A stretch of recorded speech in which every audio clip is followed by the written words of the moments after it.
Stop with the questions. Celebrate. And then they say, is Donald Trump an intellectual? Trust me, I'm like a smart person. The Yosemite's one of the wettest we've ever seen from the standpoint of water. Mike Lindell's a conspiracy. But you haven't. Person, woman, man, camera, TV. They said nobody gets it in order. It's actually not that easy, but for me it was easy. Amazing. He can't sit down. He's got a burning in his butthole. He's got a fire. He's got a flame coming out of his butthole. Big, massive dumps.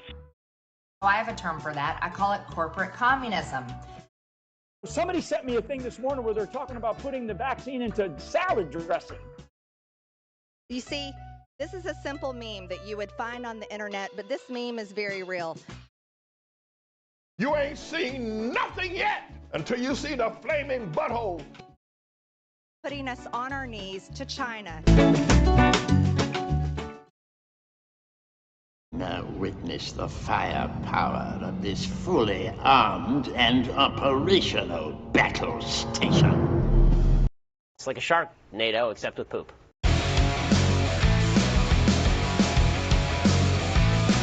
I will eat your ass.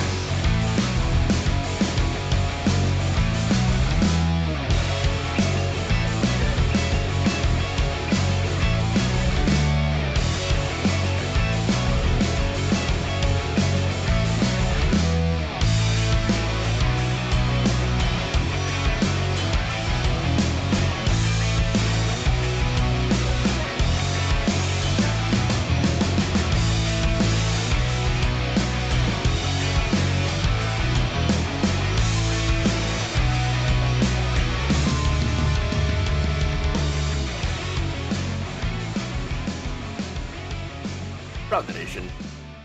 Waldorf Nation, hey everybody, welcome to the show. Tuesday. Got a fun one for you all today, including Ashli Babbit truthers. Well, you know, when you think you've seen everything, apparently you have not. The newest stuff to come out of the GOP fever swamp, the Ashli Babbit truthers. Wow. At least one of them. Oh, okay. So that's fun. We got Steve Bannon loving the fact that Mike Lindell's about to ruin Thanksgiving. We got Marjorie Taylor Greene, of course, the whole cast of crazies as usual. Kirsten Sinema. We got. This is probably the best story of the day. UK media. I'm not going to go further on that until the story. UK media, I've got a fun story. And then, of course, prepare to be outraged. More racism in the schools. Shocker. All right, so, like I said, we got a fun show today. Please like and share the stream if you haven't already. Very important that you do so. Helps us out greatly, as always. Thank you. Does everything have to be a conspiracy? When it comes to the right wing, yes. Yes. They are conspiracy. They are a party that are wrapped up in conspiracy theories. They're waging a war on Thanksgiving. The war on Thanksgiving! I thought there was a war on Christmas. No, war on Thanksgiving. In reality, too. So... yeah, we cover a lot of conspiracy stuff here because that's unfortunately been mainstreamed in the Republican Party. So I got that story here. Actually, that's first on the rundown. All right. That said, like and share the stream. Very important. Helps us out. Allows us to keep doing this stuff. So please do that. Please share. Thank you for everybody tuning in on YouTube, of course. Appreciate that. YouTube, Facebook, and Twitch. Thank you. Make sure to share that as well, whatever platform you're on. All right. That said, why don't we dive into it? Start with Another conspiracy theory. Yay. By now, we've heard a lot of insane things from the MAGA insurrectionists on hand during January 6th. Now, from just being an accidental tourist, oh, I was a tourist. I didn't know we were actually invading the Capitol. Who am I? Where am I? What am I doing here? I have no idea how I ended up in the Capitol. I thought I was in the White House. To, of course, defending the muffins.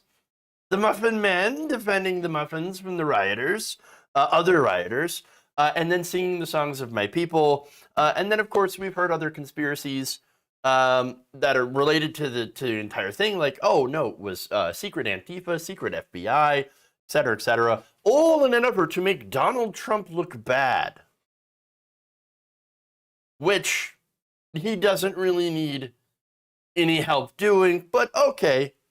Now, one of the men that was recently arrested and is facing an indictment has probably one of the most bonkers defenses yet. You're going to love this one. Philip James Weisbecker is being indicted after he literally tweeted out an image of him on Tucker Carlson's show. So this is how he got caught. So that's an image. Okay, so Tucker Carlson, Glenn Greenwald, and then you've got Philip James Weisbecker right there in the shot. He tweets this out. Again, unprompted. The guy tweets out an image of himself on TV and says, yep, that's me. And then says, if you would like to know the truth, just ask. The smartest people, the greatest people, the best people. And of course, they're like, wait a minute. Was that guy there? Turns out, one of the guys that we were looking for. And so, now what was the truth? What was the truth? Well, according to Weisbecker, former President Donald Trump is not actually the former president. No, he's still the real president. And that Ashli Babbit never existed. Huh. Now, yeah, some of you point out, well, apparently somebody did ask, and that would be the authorities, the feds. Well, hey, they wanted to know, and they're asking.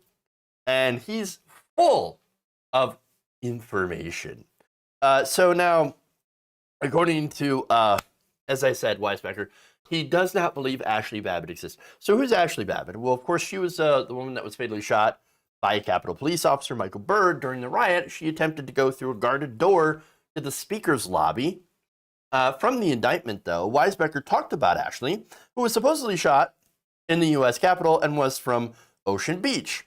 The indictment reads, Weisbecker said she did not exist as he knew everyone from that area. He knew everybody from the area. The entire area of Ocean Beach. Weisbecker's like, I know everybody. I know you. It's everybody knows my name. I know everybody's name. It's like, cheers. I know the entire community. Oh, really? Really? And that he asked his friends. Nobody knew her. Ashli Babbit? Ashli? I don't know no Ashli Babbit. No, I asked a bunch of my chud friends, and they didn't even know her. She must have been like a coffee girl, a false flag. Oh, what if she's CIA? Yeah, that's definitely CIA, yeah. Mm-hmm. Weisbecker then asked where Ashli Babbitt's funeral was, and he stated that it had not been here in San Diego, so she was not from San Diego. And also added, Babbitt's not her last name. Now, okay, when you think about this for a second, and it really does help to think about this, to devote a couple of brain cells to it, maybe more than one or two, just to think about the facts of the matter. And why would a funeral for a highly charged person who died in a highly charged political event not want to be made public?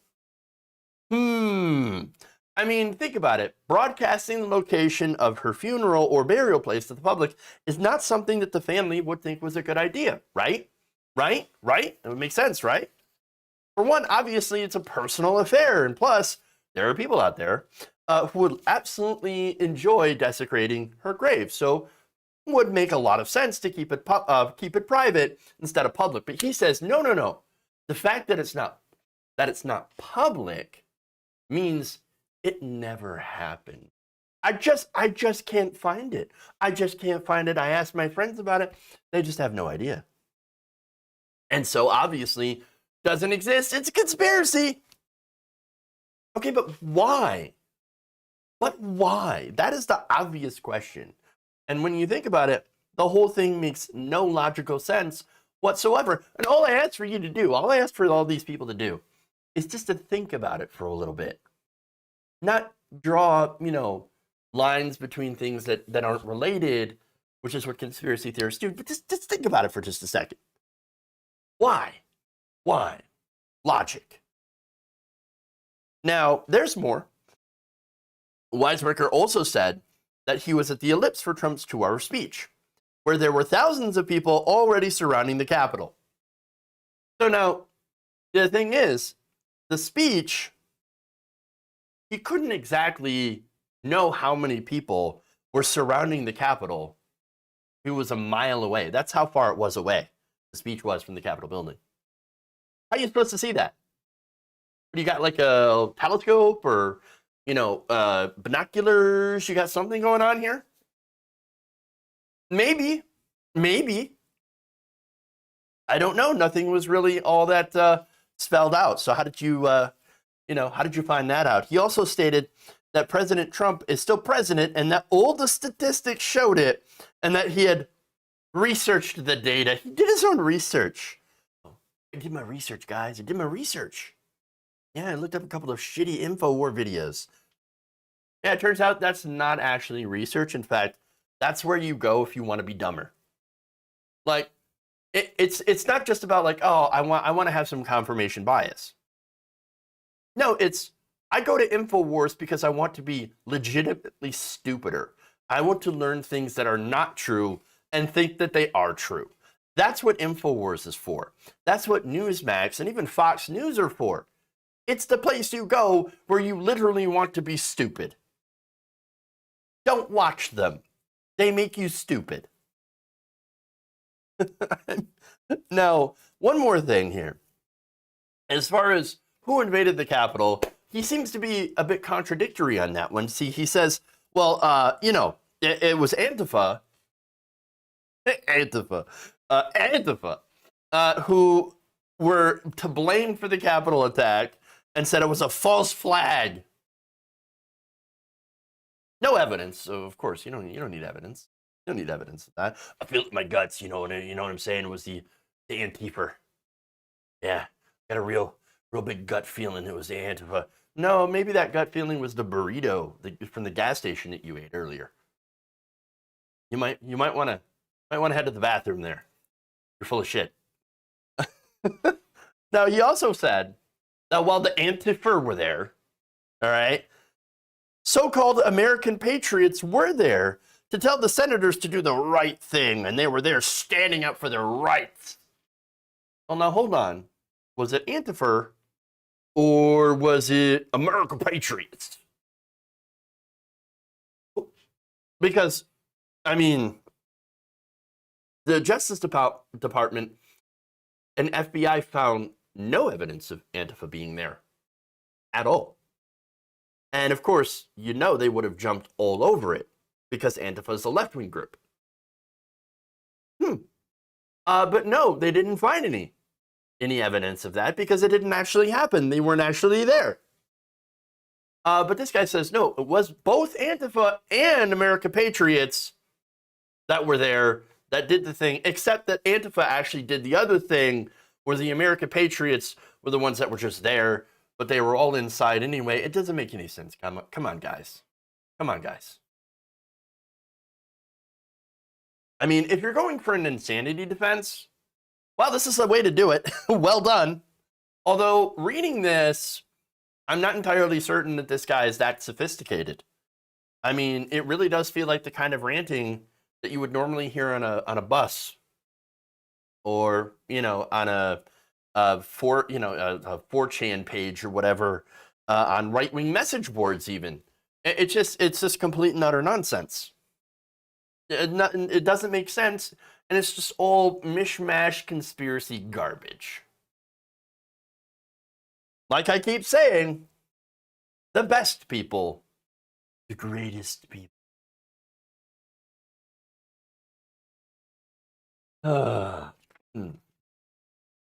What happened to the good old days when Ancient Aliens on History Channel were the cheeky good kind of conspiracy theory? Right? Yeah, I love me some aliens, man. Not this, whatever this nonsense is. Okay. It were the Antifa. True. Okay. Anyway, let's go to ruining Thanksgiving. That's always fun.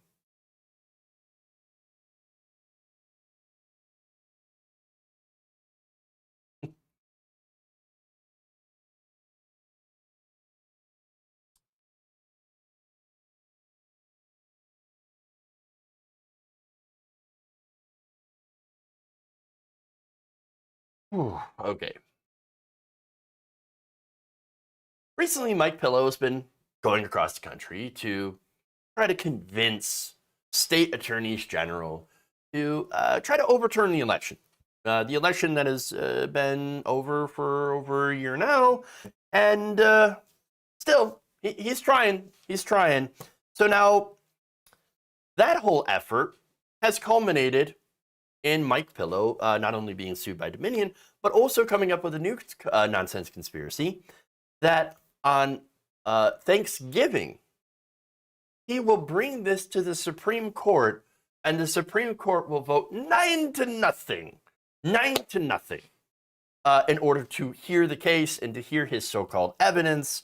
And so that plan, of course, is crazy, yet it seems to be getting praise from a lot of conservatives, including Steve Bannon. That means it's time for another episode of Pillow Talk. God gave me this platform.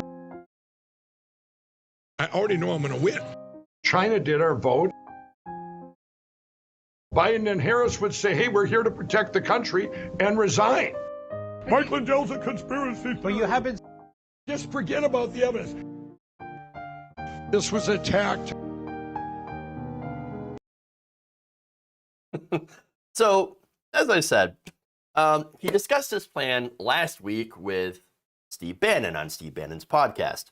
And now here's the thing. Lindell, as I've mentioned before, Lindell's a true believer. He literally does think that the Supreme Court is going to vote to hear the evidence 9-0, and then it's going to overturn the election results. It's complete and utter nonsense. He's a crazy person. He does crazy things because he thinks he's special. He believes he's anointed by God.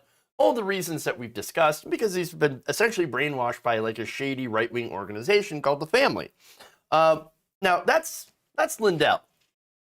But I'm going to talk a little bit about Steve Bannon and what Bannon's goal, what goal he has in mind, at least for this Thanksgiving summit that's going to take place. Take a look. And you're going to be sitting around the table. This is very important to our country and the world. Everyone can be sitting around the table and going, hey, what do you think of that? You think the Supreme Court's going to accept it and protect our country like they're supposed to? No. And they're going, there's no evidence. No. You have somebody arguing. No. Here's what I love about that. Everybody was saying, hey, we'll get it up. This is what I love about it, Lindell. Only you could have done this.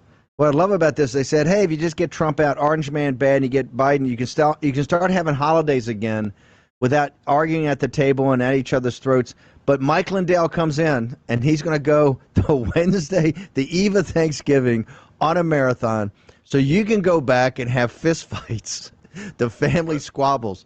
Lindell, you're a genius. Only you could have thought of this. Steve, the country's going to go back at your holidays are ruined again. Okay? No. It's different now. He's like, no. It's different. I want to unite the country. I don't want to divide the country. But here's the thing. This right here is so indicative of what this entire thing is about.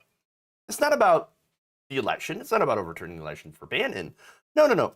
He knows it wasn't stolen. The guy's not an idiot. All right? He is quite Machiavellian.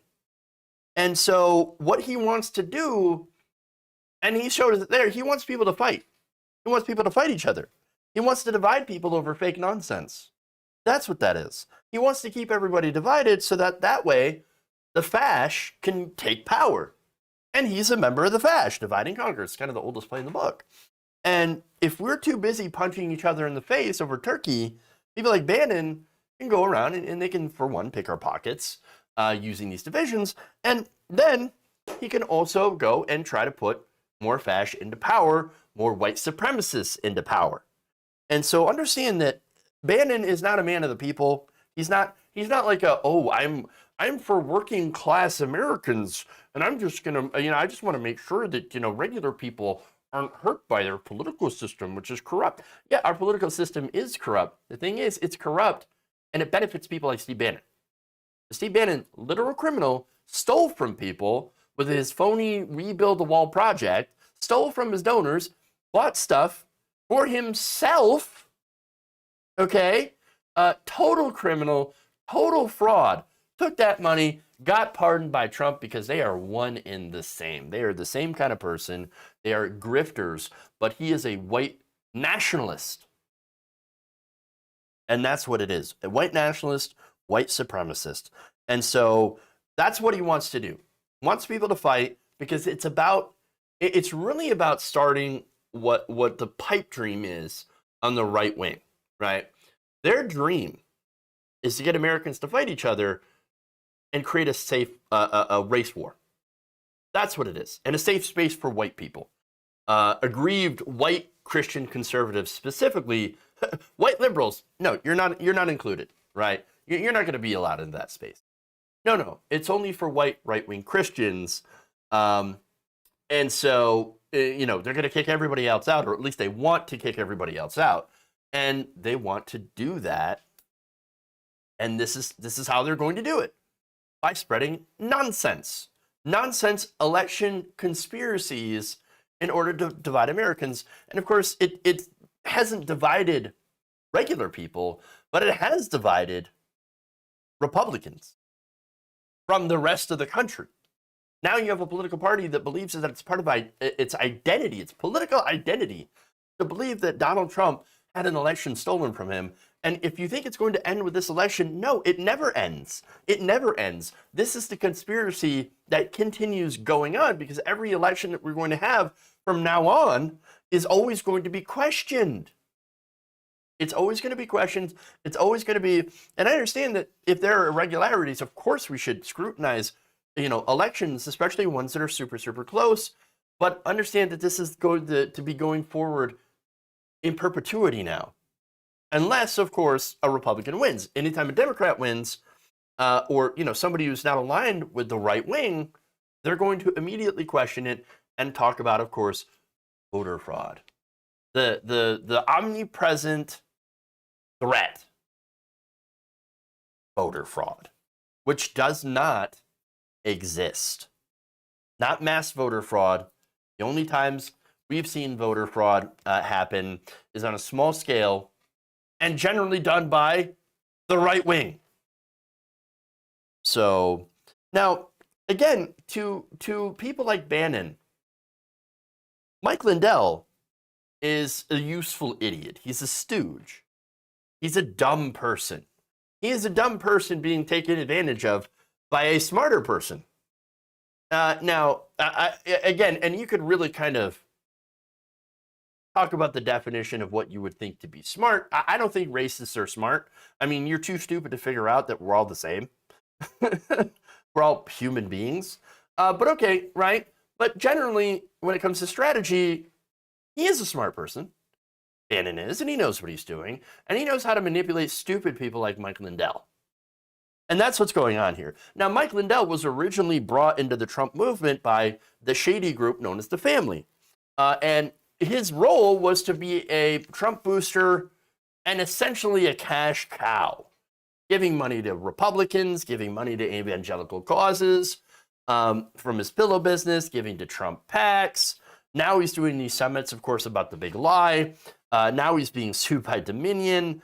And a lot of this is actually the result of people taking advantage of this guy. Not that I feel bad for Mike Pillow, not that I think that you should feel bad for Mike Pillow. The guy made his bed. He's going to lie in that bed.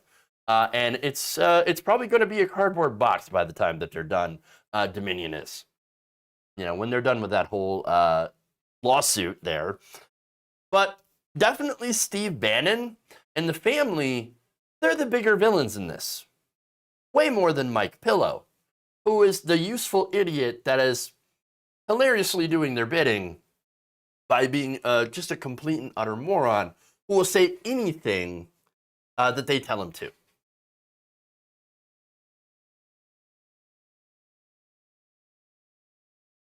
Voter fraud does exist. 0.0000004%, about 5 times less likely than getting hit by lightning. True. But widespread voter fraud does not exist.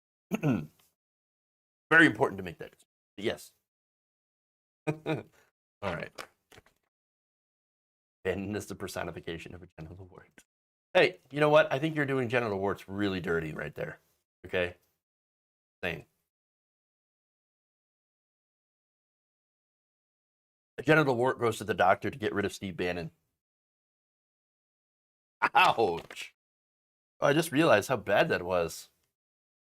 There is a documentary on the family. Fascinating watch. You know what? It's kind of off topic, but I've been watching. Have any of you started watching the series Dope Sick? I think it's on Hulu. Really good show about the opioid epidemic. It doesn't have anything to do with, of course, this specifically, but it does talk about the Sackler family and Purdue Pharma, and it's just a fascinating watch. So I recommend it. It's so far it's pretty good. I think it's still in like the middle of like the first season. It's got Michael Keaton in it. It's pretty good.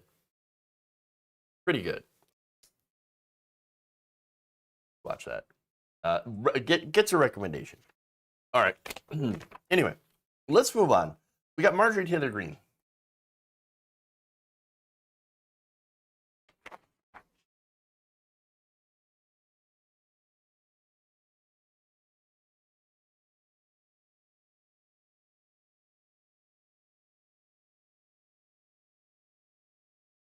Representative Marjorie Taylor Greene is once again trying to get AOC's attention.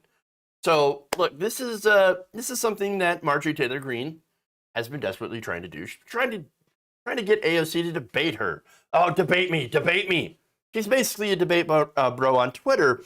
And so, in an effort to try to get her to engage, and therefore, of course, boost herself up, she decided to post a wild conspiracy rant on Twitter. So, her Twitter storm is about 13 tweets long, although she did label one with number 6 twice. So she did that. Oops.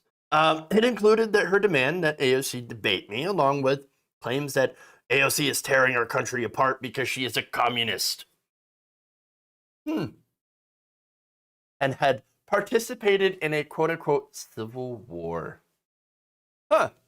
Now, let me show you the original tweet that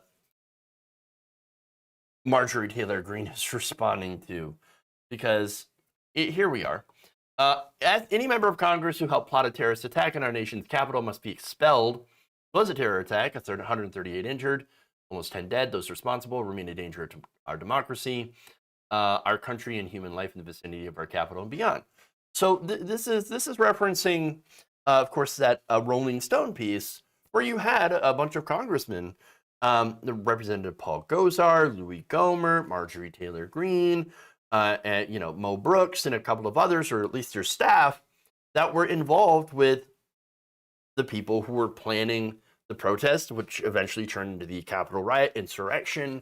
And so, AOC is calling for some pretty strong repercussions for that. Understandably so. So now Greene responds by saying this. So let me get that image here, get that tweet out. Again, I challenge you to debate me. You have a big problem understanding our laws because you want to tear our country apart because you are a communist. You are actually guilty of much worse. Guilty of what? You and many Democrats funded, encouraged, and participated in the Civil War. And it goes on. She says, you see, AOC, while most of the J6 people have been arrested and charged for mostly misdemeanors, all of the thousands of Antifa BLM foot soldiers in the Democrat Communist Party that attacked innocent Americans, looted and burned private businesses, and more crimes have not been properly charged, and yet many were let off. All the people like you, AOC, and many of your colleagues have not been investigated yet for your role in the Civil War that was waged in the streets of America during the Communist Revolution of 2020. You taught them. What is she talking about? What communist revolution? Well, Jesus fuck. All right, more. She says, I saw your post on social media. The Democrat fundraising platform Act Blue funded Black Lives Matter by collecting donations. Terrorist sympathizer Ilhan Omar posted in the MFF bail bond link to bail out criminals who burned her own city, and so did the VP Kamala Harris. Now, let me just stop there for a second. Literally calling Ilhan Omar a terrorist. Why? Because she's Muslim. Yeah, of course. Which cities were burnt down? That's a great question. Because there weren't any cities that were burnt down. Yes. Was there like, what? There was an Arby's, and there, some fires on a city block. All right. Yeah, there was damage. By the way, I'm going to get to that. How much damage there was, because Marjorie Taylor Greene is going to make an insane claim. But she said, Democrats like you, AOC, declared, waged, and funded, and supported, and promoted civil war on the American people in American cities with daily and nightly Antifa BLM riots, terrorizing violence throughout 2020. Over $1 trillion in damage, and many killed in your war against America. Wow. 1 trillion. 1 trillion. Are you kidding me? No, there's more.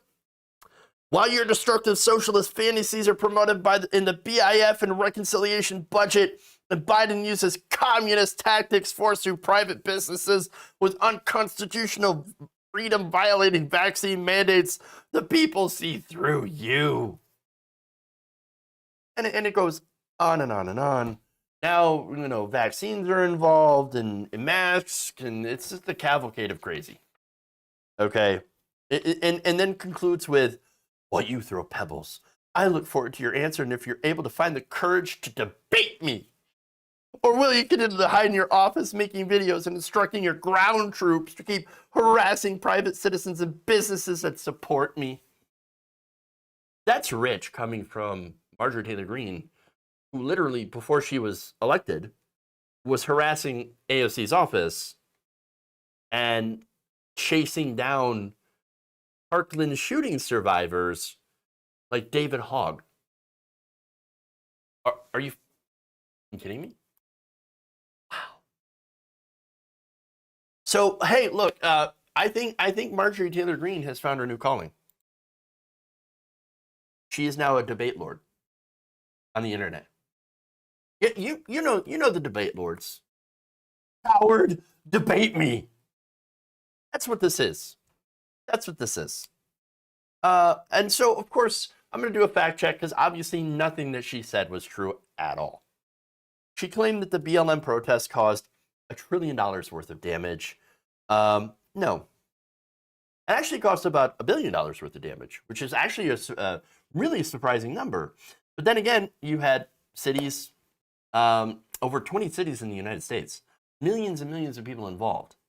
And then, of course, you had provocateurs. You had the umbrella guy, who was, noted as a white supremacist.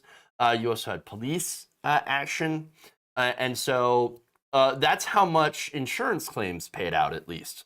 At least that's the, I guess, how much they claimed it was around $1 billion. Okay.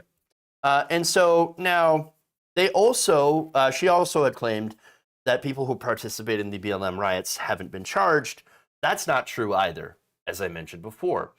So an Associated Press review of court documents in more than 300 federal cases stemming from the protests sparked by George Floyd's death last year shows that dozens of people charged have been convicted of serious crimes and even sent to prison. The AP found that more than 120 defendants, this was in an article back in August, across the United States have pleaded guilty or were convicted at trial for federal crimes, including rioting, arson, and conspiracy. More than 70 defendants who have been sentenced so far have gotten an average of about 27 months behind bars. At least 10 received prison terms of 5 years or more. And so, of course, you compare and contrast that, of course, to what happened with the January 6th Capitol rioters. Well, that's different. Now, they said, this is Kent Greenfield, professor at Boston College Law School. The property damage or accusations of arson and looting from last year, those were serious and they were dealt with seriously. But they weren't an attack on the very core constitutional principles that we rely on in a democracy. Nor were they an attack on the United States Congress, which is different. In fact, President Joe Biden's Justice Department has continued the vast majority of the racial injustice protest case brought before the U.S. under Trump and has often pushed for, and this is, of course, classic Joe Biden, pushed for lengthy prison time for people convicted of serious crimes. Since Biden took office in January, federal prosecutors have brought new cases stemming from last year's protests. So, of course, we know Joe Biden loves putting people in prison, especially black people. And I'm sorry, but you look at his record, that is absolutely true. He was one of the ones that authored the tough on crime bills. It's not any surprise that his administration is, again, super tough on crime when it comes to black people, but apparently super lax when it comes to Capitol insurrectionists. So understand that what she is saying is utter lies and bullshit, complete and utter trash. Because, and understand it's because she doesn't do anything. Marjorie Taylor Greene has no committee assignments, and she really doesn't have that much of a job. She doesn't do anything. So she goes on Steve Bannon's podcast and says insane things. She goes on Twitter and says insane things. Instagram says insane things. And now she is doing classic debate lord bro nonsenses like, oh, debate me. It's ridiculous. She's like 12. I mean, that's what she's acting like. A 14-year-old guy, boy on Reddit screaming "debate me" at people. That's what she is. That's what our a member of Congress is doing right now. It's so sad. It's so sad and pathetic. But of course, that is Marjorie Taylor Greene in a nutshell.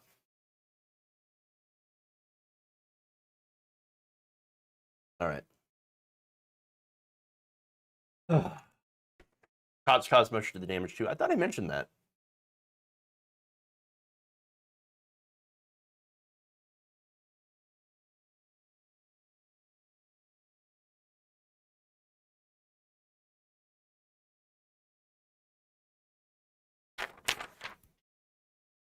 Moving on.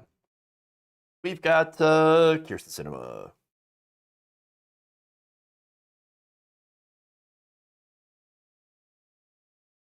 And what has become a very common occurrence, Kirsten Sinema once again filmed running away from her constituents. I want to show you a video here. This is taken by People's Watch, and this is her basically ignoring one of her voters. Take a look. I'm from Tucson, Arizona, and I am wondering, quite interesting. I know you've met with dozens of lobbyists. I did not touch you. I'm meeting with dozens, I know you're meeting with dozens of lobbyists and talking with corporate donors about the package.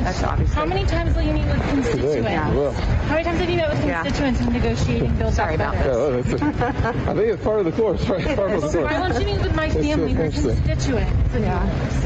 I can have them meet you next week. Yeah. Every single year in Arizona, it's getting hotter and hotter. We're breaking records. Integrity. There's either no monsoon or it's the longest season. People are suffering. Your constituents are suffering. What are you going to do about climate change? Next week in Glasgow could be the last chance. Please answer me, Senator. My family, my house, we're from Tucson. We're constituents.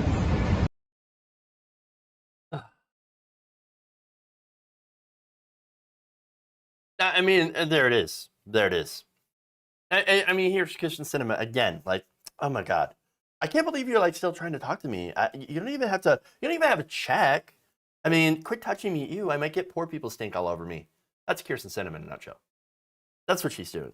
Running away again from questions. And by the way, she's running along with Republican Tim Scott. And so, I mean, look, here's the thing. People would not be going after her and talking to her in public and doing these videos if she would actually do a town hall. She hasn't done a town hall in like 3 years. I don't think she's ever done a town hall with her constituents ever since she got elected. By the way, she ran as a so-called Green Party candidate, or, you know, that's what she had originally been, a Green Party, like, oh, yeah, look at me, I'm so left, I'm going to do great things, I'm going to, you know, I'm gonna tax the rich and all that stuff. And then she gets in office and she's like, I don't want to tax the rich. Don't you dare touch the rich at all. And that's what she's saying. She's like, I will not allow rich people to get touched at all in this bill. No tax increases. No tax increases. Among other things, of course, being against Medicare, the Medicare expansion, negotiating with drug companies, allowing the government to do that, to lower drug prices. Why? Of course, she gets millions and millions of dollars from the drug companies. And obviously knows that she's doing wrong because she can't even face her constituents, can't even face tough questions. She can't even, unlike other politicians, she can't bullshit her way out of it. And so, again, a lot of politicians be like, oh, well, you know, I am working very hard for the constituents of Arizona, and I'm sorry, I will work to try to address your concerns. No, flat out ignores them, and when she does address them, says, don't touch me. Don't get your poor people stink on me. No, I'm going to go on. I'm going to go and, you know, by the way, I'm going to go fundraise in Europe. I'm going to go run a marathon with like a broken ankle or alleged broken ankle. I'm going to go, you know, to a winery. I'm going to do a nice resort. I'm going to meet with my donors from big pharma and giant corporations. But I got no time for you, regular people whose vote I took advantage of, whose vote I needed to get into power. I'm not going to meet with you at all. Because basically she thinks you're stupid. Haha, idiot, moron. You believed me when I lied to you. And you put me in power. And now I'm going to completely ignore you and go serve the donors. Because that's what I always wanted to do. Because that's exactly who I am. I got no time for you. I got no time for regular people. That's who Kirsten Sinema is. That's who she is. And so she's never going to give anybody a straight answer on this. Never. Never. Because she has forgotten who she works for. And now only works for her donors and herself. See, what she's going to end up doing is that she is there to make money and to get personal connections with pharma lobbyists. Guaranteed, when she gets kicked out of office, because she will get kicked out of office, she's going to have a nice, cushy job at a pharmaceutical company waiting for her. Guaranteed. And she will be back on the Hill lobbying and getting those people to once again kill anything that actually helps regular working Americans. That's Kirsten Sinema's future. Now, I think we need to end the corruption. We need to end the lobbying. We need to get all the money out of politics. And not just to deny Kirsten Sinema a payday, which I would love to do, by the way, but also stop the corruption of our government, which is wholly run right now by corporations and the wealthy donors, the owner donors.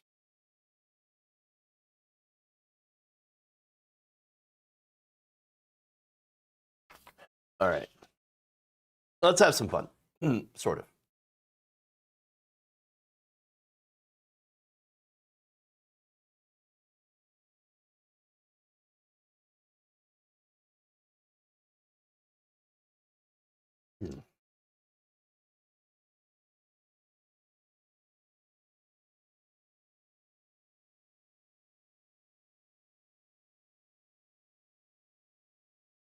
All right. I'm just checking to see if I have any sidebars or anything like that, or images.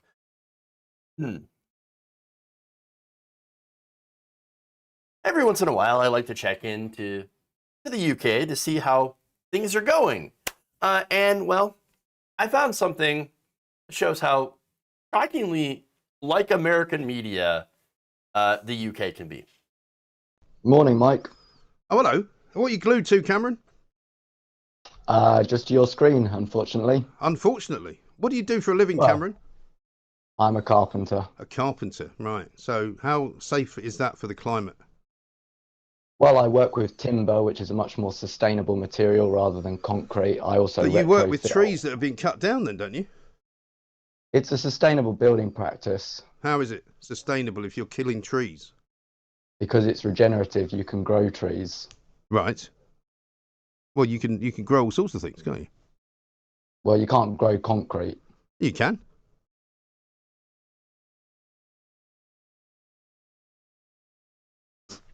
See you, Cameron. Cheerio. That was Cameron. He grows trees and then cuts them down and then makes things from them. Brilliant. Marvellous. I don't think I ever want to talk to any of those people.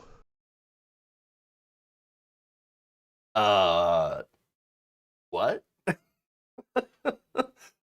Now, okay, what I love about this guy's like, you know what we're going to do? The channel itself, they put this up and they're like, I can't believe we made Cameron look that stupid. Got him. I nailed him.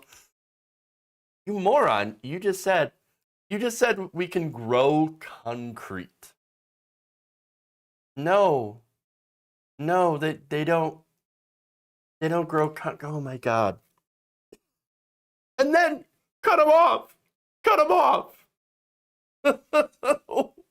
Insane. All right. So now this happened on the Independent Republic of Mike Graham's show with host Mike Graham. Yes. Now, Cameron Ford. So I looked into this because I do want to have a serious point here. So Cameron Ford is an activist from the environmental activist group Insulate Britain. So I looked into the group, and they're calling for the British government to fund insulation of all social housing by 2025, and for the government to create a plan to fund retrofitting of insulation of all homes in Britain by 2030. So that's actually pretty interesting. This is something that I haven't thought about. Insulation, right? And its effect on climate change, specifically heating and cooling expenses. Now, according to The Guardian, the group's demands are in line with the consensus among climate scientists and policy experts that home insulation, including when retrofitted, is an environmental priority, and it saves money to occupants and is beneficial to the economy. So it saves energy and creates jobs, and that makes a lot of sense. I mean, the better insulated houses and businesses are, the less energy it takes to heat it in the winter, cool it in the summer, and of course, the less greenhouse gases are emitted from using that energy to heat and cool your homes. So it actually does make a lot of sense. And so their goals are actually pretty sensible and pretty standard. And the fact that this guy is that Mr. Cameron is a carpenter, kind of like Jesus, when you think about it, because Jesus also was a carpenter. And that's really the only comparison I'm going to make there. But like, all right, yes, you can cut down trees, but you could also replant them.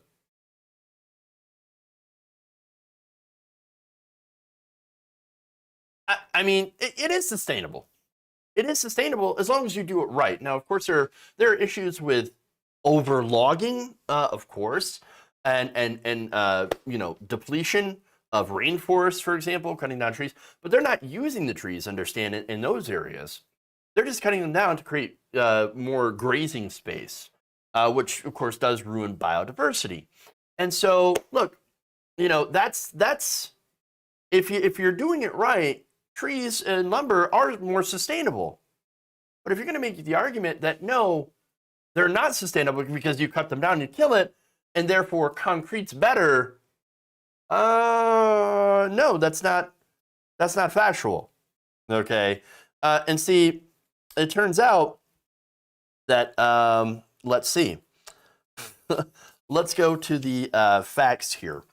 So now, if you take in all the stages of production, concrete is actually responsible for about 48% of the world's CO2 emissions.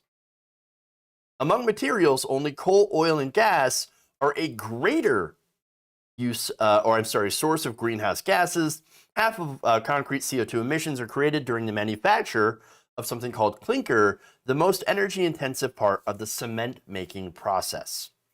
Concrete also uses up almost a tenth of the world's industrial water use, and in cities adds to the heat island effect by absorbing the warmth of the sun, trapping gases from car exhaust and air conditioner units. Of course, if you have this heat island effect, it makes it hotter in the cities. Therefore, people are going to use more energy for their air conditioners. And so, there are some pretty big downsides to using concrete. And of course, upsides being, stable buildings and civilization. And so you kind of have to find a balance here. Now, of course, the conservatives in the UK, and of course across the world, I should say, don't want to have this conversation. They hate this conversation. And they especially hate Insulate UK because, they protest. And they protest very, very aggressively. Not as hard as the French. The French are, you want to talk about protests. You want to talk about people going hard. You can't go harder than the French. But way harder than the US, obviously, because they have shut down main highways and even the port of Dover in some of their recent protests. So now those very hardcore protests do piss off a lot of people. And so, for example, opinion polling conducted by YouGov from the 5th of October to the 6th of October of this year found that 72% of those surveyed opposed the actions of the protesters. Only 18% supported the actions and 10% did not know. Still, understand that popularity doesn't necessarily mean that people won't support the goal. For example, political academics Oscar Berglund and Graham Hayes said at the protests, Insulate Britain, not Insulate UK. He says that their protests and their goals are an essential part of lowering Britain's emissions. Well, they quoted research that concluded that protesters who inconvenience others are more likely to achieve change, arguing that broad popularity isn't all that relevant. Providing counter-arguments against criticism, the writers say that motorway traffic and disruption that hurts vulnerable people is an everyday phenomenon, and that it is unlikely that people will be against insulating homes just because they get annoyed at protesters. Well, yeah, I would be annoyed. Yeah, yes, of course. Yeah, the big protest, you block the road, I'm going to be annoyed at you. But at the same time, your goal, I can definitely agree with. Absolutely. I support the aim. I support the goal. I think insulation's a fantastic idea. And look, to be fair, annoying protests, they may be annoying, but they sure do gain a lot of attention based on the fact that they are annoying. And so it does work. It does raise attention, even if it does, again, momentarily annoy the crap out of us. And here's the thing. If governments and corporations had their way, climate protesters would be sitting in the middle of a field with no one around them. No attention, zero attention given to them at all. Why? Because the system protects the status quo. And that status quo right now is oil, coal, and natural gas, and making sure that, we basically allow capitalism to go unimpeded. Now, the problem, of course, with the status quo is we are changing the environment faster than what humans would be able to tolerate. And it will get so bad that civilization will not be able to survive by the end of the century as it is now. So when faced with dire prospects, being temporarily annoyed doesn't sound so bad. Just saying. But again, the point is, people don't want to have the hard conversations about sustainability, about material use, and frankly, capitalism as a whole. Which basically, if you understand capitalism, it's based on a model of infinite growth. Infinite growth. Build, build, build, build, build. Build, build, create more, not for the sake of it, not because we actually need it, but because we need the jobs, and we need the capital. We need to continue growing and growing and growing, infinite growth, so that we can make infinite profit. Not because we actually need it to support humanity. I mean, if it actually worked for humanity, think about it this way. Why are we still building homes when we already have enough empty homes to fill all the homeless people in the United States? And yet we're still building additional homes when you have a lot of homes that are sitting empty right now. It doesn't make any sense because it doesn't make sense. It's not supposed to make sense. It just drives up the price and it drives up profit. Doesn't make any sense. But as far as the UK is concerned, Graham, total tool. And I just want to thank him for making America feel a little bit better about its media, at least for one day, and at least until Tucker Carlson comes on, who's undoubtedly going to say something more stupid and or outrageous.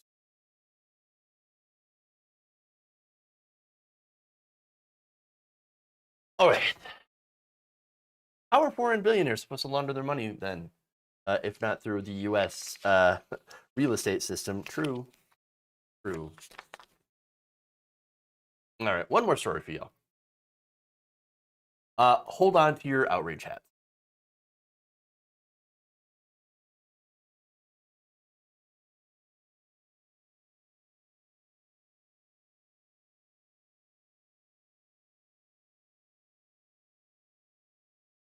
Last year, Hawaii school made some headlines when they arrested a 10-year-old black girl for drawing. So now this drawing apparently offended another parent who called the police. So that was a big case then. CNN is now reporting an update that the ACLU has gotten involved and has sent a letter Monday to the Honolulu Police Department, the State Department of Education, and the State Attorney General's office, asking them to adopt policy changes, expunge all records of the arrest, and pay $500,000 in damages for harm and suffering caused by those agencies. So now, okay, let me give you the context. Because look, a lot of stories, understandably, went under the radar. So I didn't know this, that this had happened, understandably, because like I said, the news media is just constantly inundated with just horrible stories all around.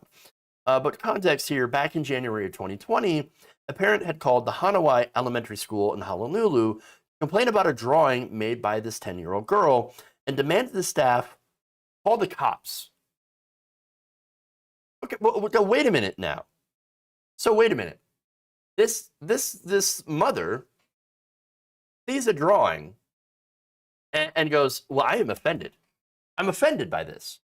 Not only am I going to call the like, because understand, okay, if you want to call the school and be like, this is a really offensive drawing, this is terrible, maybe you should sit this person down, sit them both down, and have a discussion on, you know, why these kids are having a problem. No, she just says, get the cops. Arrest her. Arrest her. Now, unfortunately, that's exactly what happened.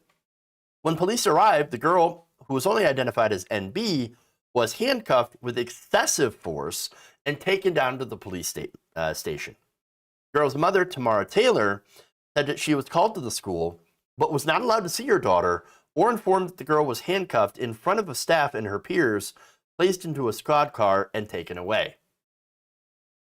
So now this is over a drawing. Okay, but what kind of drawing was this? I mean, you know, how could something be so offensive drawn by a 10-year-old girl to warrant police overreaction? I mean, it doesn't make any sense. But here's what Tamara Taylor says of the incident. Quote, I was stripped of my rights as a parent. My daughter was stripped of her right to protection and representation as a minor. There was no understanding of diversity, African-American culture, and the history of police involvement with African-American youth. My daughter and I are traumatized from these events, and I'm disheartened to know that this day will live with my daughter forever, Taylor said in a statement shared by the ACLU on her behalf. The Honolulu Police Department told CNN on Tuesday that it was reviewing the letter and will be working with Corporation Counsel to address these allegations. Spokesman for the Hawaii DOE said the agency did not have a comment at this time. In the letter, the ACLU said the girl had allegedly participated in drawing an offensive sketch of a student in response to that student allegedly bullying her.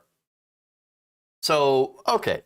In the days after her arrest, the girl told her mother that she drew the picture, but that several other students were involved in coloring and writing on it.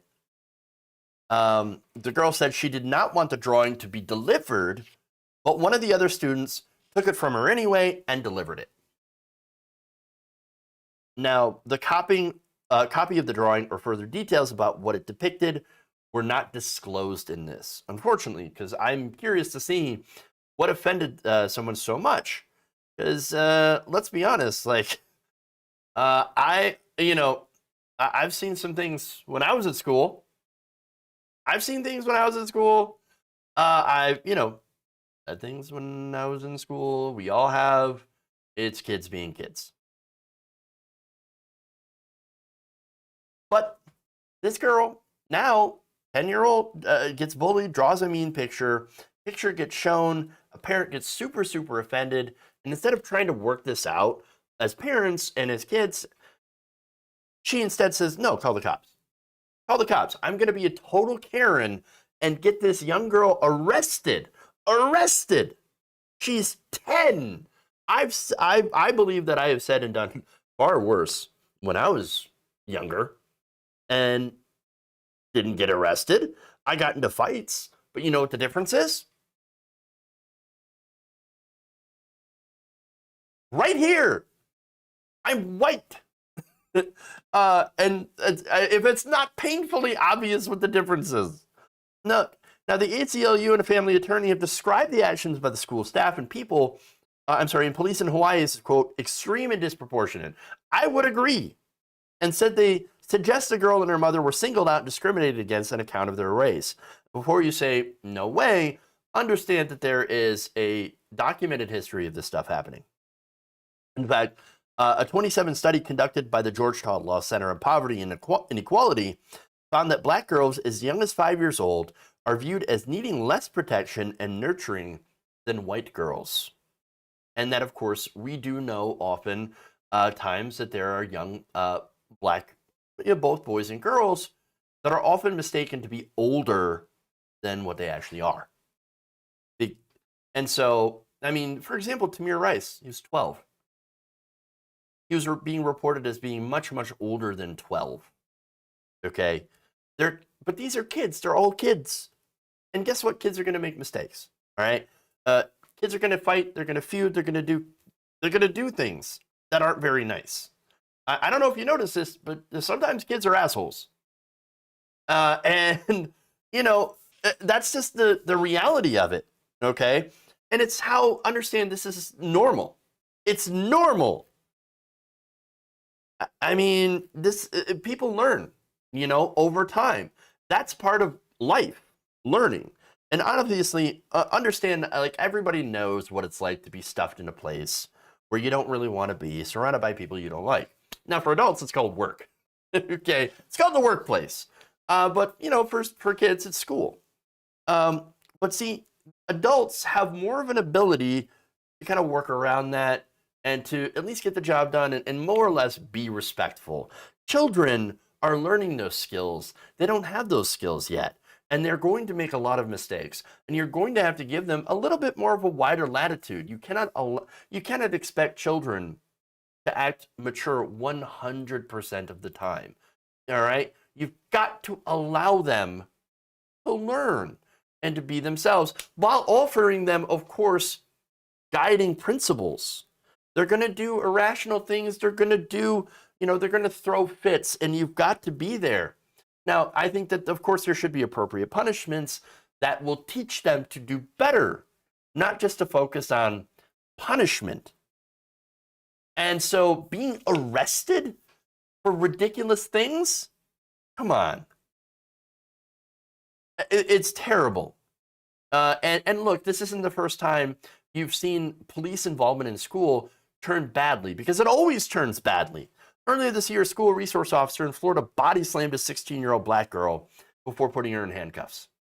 The girl's family said she suffered from memory loss and headaches after the incident. And in recent years, police in New Jersey had came under fire for handcuffing a 10-year-old during a traffic stop. Officers in North Carolina were accused of body slamming boys and girls, holding them in chokeholds. And officers in Orlando arrested 6-year-old girls for reportedly having a tantrum. I also remember doing a story where a police officer was detaining a child. I don't remember how old she was, like 8 years old. Where that officer was like, "Stop it, you're acting like a child." And she says, "I am a child." Yes. That's the problem. I mean, even like cops are so out of control in this country that they're body slamming children. I mean, think about that. And like they're so, they don't know how to deal with things like this, with regular people, that they're telling children, "Stop acting like children. You are like they are children. What are you going to do? You're going to arrest them and you're going to throw them in jail." That's exactly what's happening. And it's happening, obviously, more often to black children. In fact, during the 2017-2018 school year, over 229,470 students were referred to law enforcement agencies or arrested. Black students represent 15% of the student body, but nearly 29% of referrals to law enforcement and 31% of all students arrested at school or during a school-related activity. Overwhelmingly disproportionate. I don't think children need to be arrested for acting out in school. I think that's way excessive. That is, of course, unless they're an actual threat to another student or faculty members. And I mean by threat as in threat to their lives. Like if you have a, gun in school, you have weapons. All right, that seems fair. And if you're threatening somebody with that weapon, that's where you should refer to resource officers or law enforcement. Anything else? No, you can get somebody on the staff without weapons and without using physical violence to de-escalate the situation. That's the way it's supposed to be. But instead you have situations where a 10-year-old will draw an offensive picture and get, arrested for it.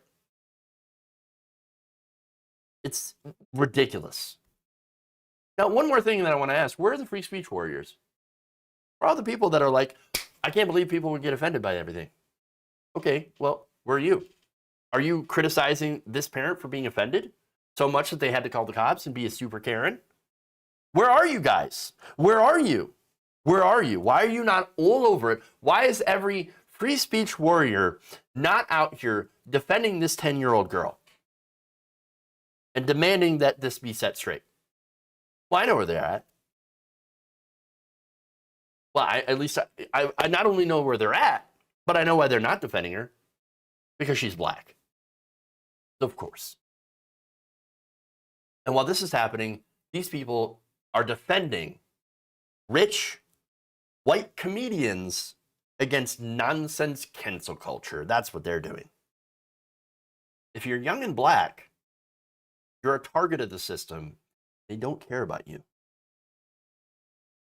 Very, very obvious. Right. Virginia Thomas asks, was it parent, the mother, the bully? I don't know. I would assume so, but I don't know for sure. Dango Bangle says, Christofascism be sussy strong. Unfortunately true. I know where these Karens are. Staple Dole Show. They're causing trouble in restaurants and getting punched in the face for it. All right.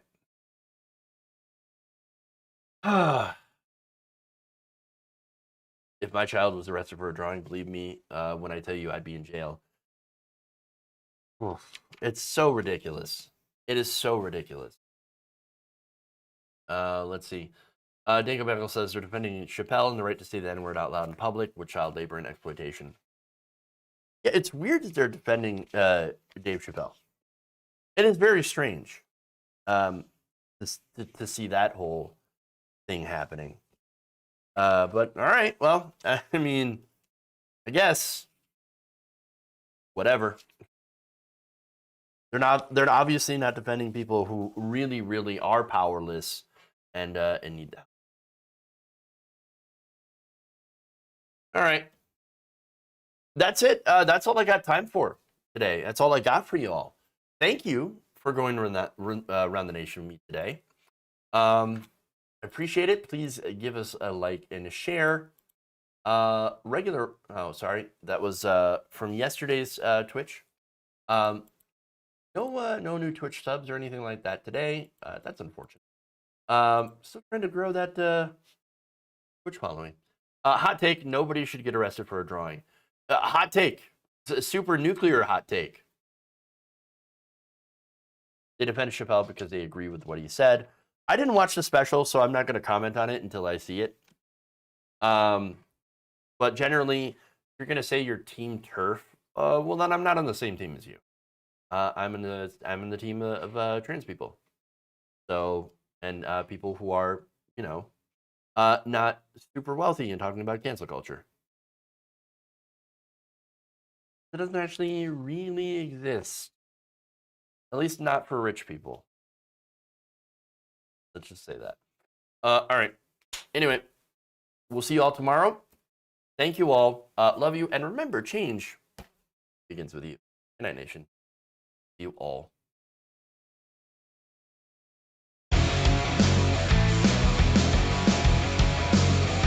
Please clap.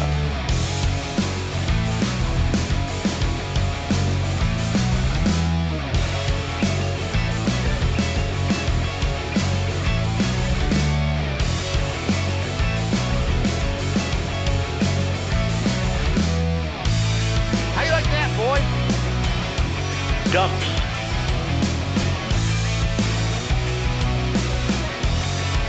Big, massive dumps.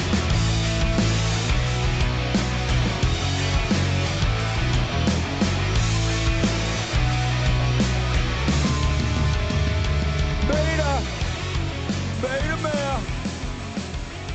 They're kicking me out the door. They're kicking me out the door.